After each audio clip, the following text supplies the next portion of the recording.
On entend de plus en plus parler de voyageurs, des road trips extraordinaires et de plus en plus jeunes, c'est possible aujourd'hui. Je te propose donc 4 façons de donner une bonne direction à ton aventure.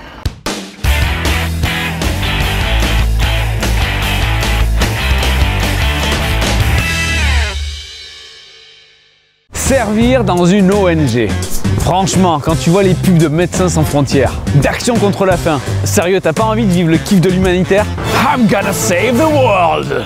En réalité, dans l'humanitaire, il y a 2 grands domaines. Il y a le domaine de l'urgence et le domaine du développement. Le domaine de l'urgence, c'est compliqué, il faut être super formé et expérimenté, donc ça, oublie pour l'instant.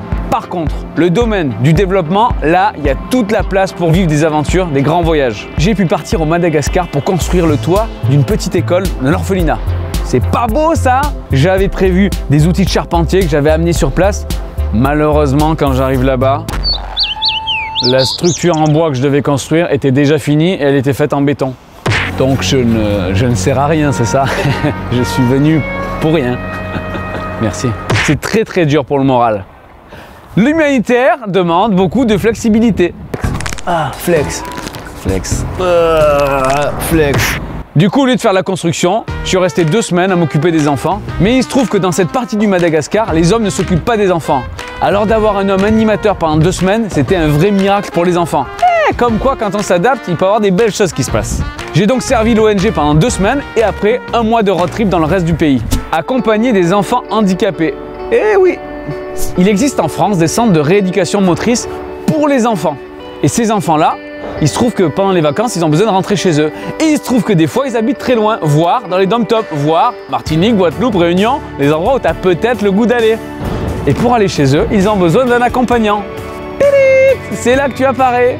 Il faut que tu saches un petit peu faire de secourisme, que tu sois socialement sympathique, que tu sois prêt des fois à changer des couches et tu peux avoir ton billet payé pour les vacances. Pourquoi pas te faire inviter par la famille du jeune que tu accompagnes? Tu seras en immersion totale. Quoi de mieux pour un voyageur? Le woofing! Il y a peut-être des amis qui sont partis en Nouvelle-Zélande, Australie, ça c'est les destinations à la mode, mais il y a plein d'endroits dans le monde. Alors le principe c'est très simple. Tu rejoins une ferme, un centre agricole et tu vas travailler pour ce centre. Tu vas apprendre le métier de l'agriculture pendant quelques semaines, voire quelques mois. En échange, tu as le gîte et le couvert. Tu peux simplement travailler le matin et voyager l'après-midi ou travailler comme un dingue pendant plusieurs jours et être libre le reste de la semaine. Tout est flexible. À la base, c'est pour l'agriculture, mais ça peut être également pour la construction. Ça s'est étendu sur plein de domaines différents. Le woofing, c'est super cool pour voyager. Et en plus de ça, c'est un double voyage. Tu rencontres les locaux, tu apprends un métier, mais tu vas rencontrer aussi d'autres personnes, d'autres woofers, d'autres destinations. Allemands, suédois, marocains, péruviens, informaticiens. Non, c'est tout pourri là.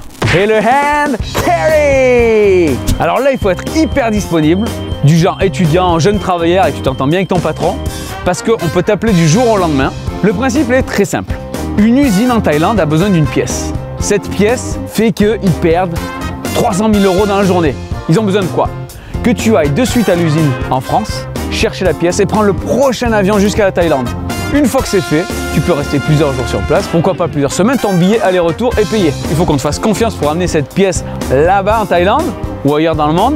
Mais en tout cas, si tu es prêt, ça existe aussi et c'est un super moyen de voyager pour pas cher. Si tu veux donner du sens à ton voyage, écoute ton cœur et just go now!